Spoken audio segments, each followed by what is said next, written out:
Names of the dead.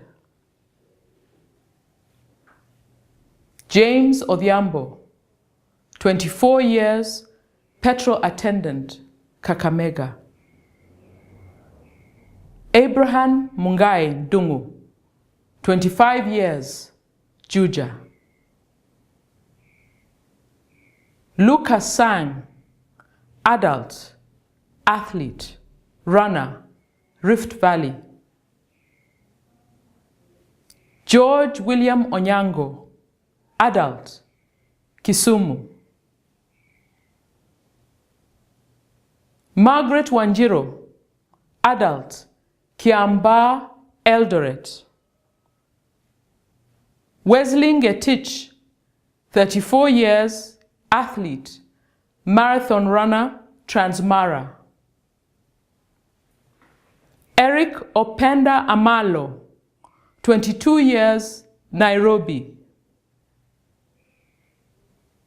Anne Wanjiro, 10 years, Kiambaa, Eldoret.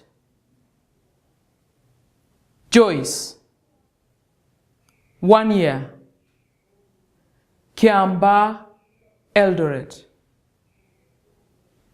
I collect the names of the dead.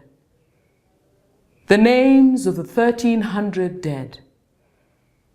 Let other people amass land, cars, shoes. Let them boast about those things.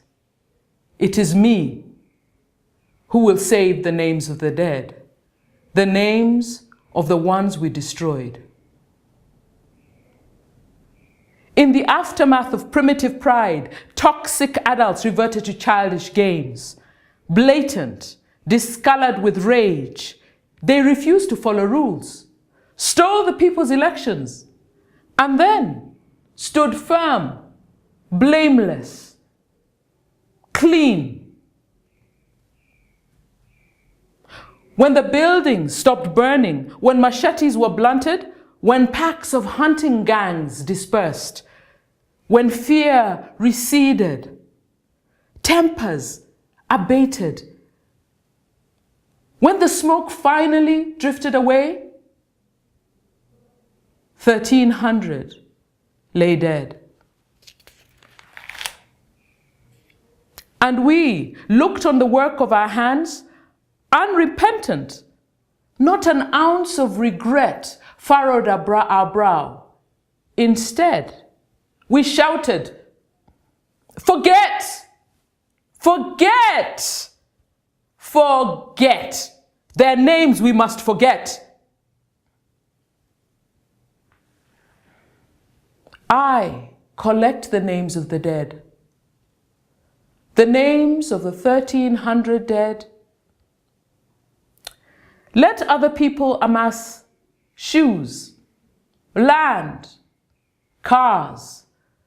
Let them preen about those things. It is me who will save the names of the dead, the names of the lives we destroyed.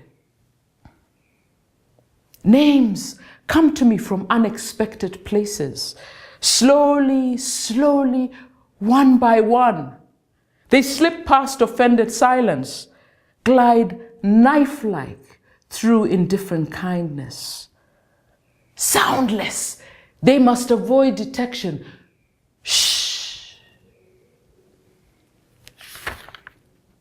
Some others arrive banging, wailing, loudly, insistent, inconvenient. They won't be buried. No matter how they appear, I place them in jars.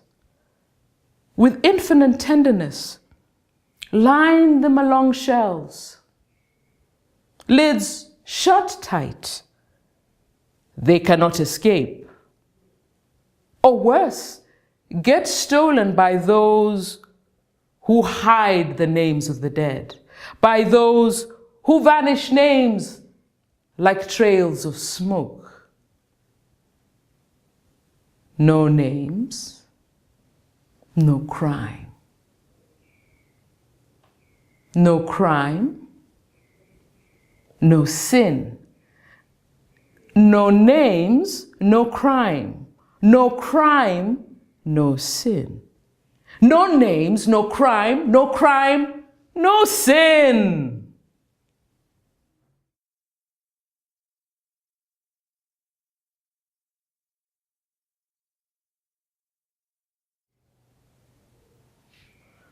We spoke words, deliberate, unrestrained, connived in darkened, brooding houses. Careless mouths agape, we set words free, and they flew up gloomy mountains. Words rolled across rapid valleys. They slinked along muddy roadside verges, sprung into wide open fields and spaces, turned incandescent, electronic, glinting, still with menace.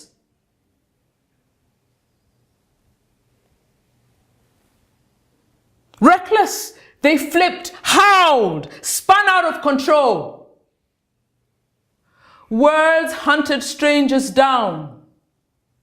Words hunted strangers down. Words hunted strangers down.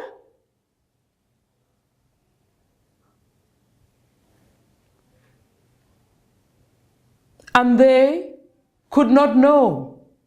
Even now, they stood condemned.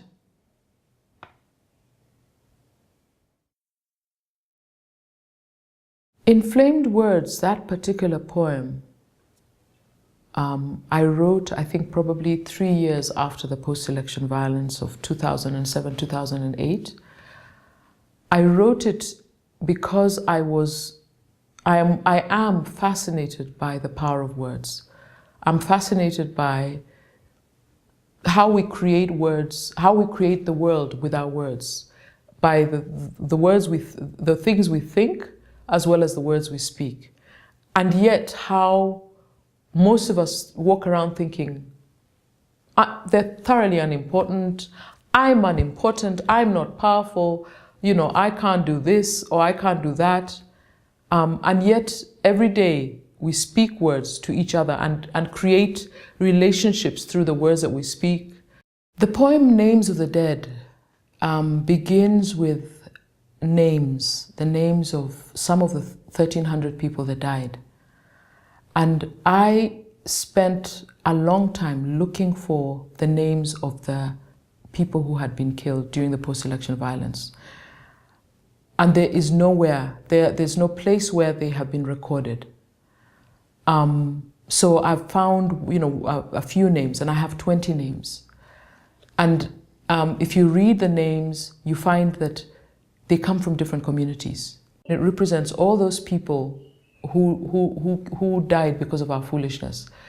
And until there is a plaque, a place that I can go and I can read in public the names of those people who were killed, you know, I don't think we've done very much, and we haven't started the journey to forgiveness and to healing.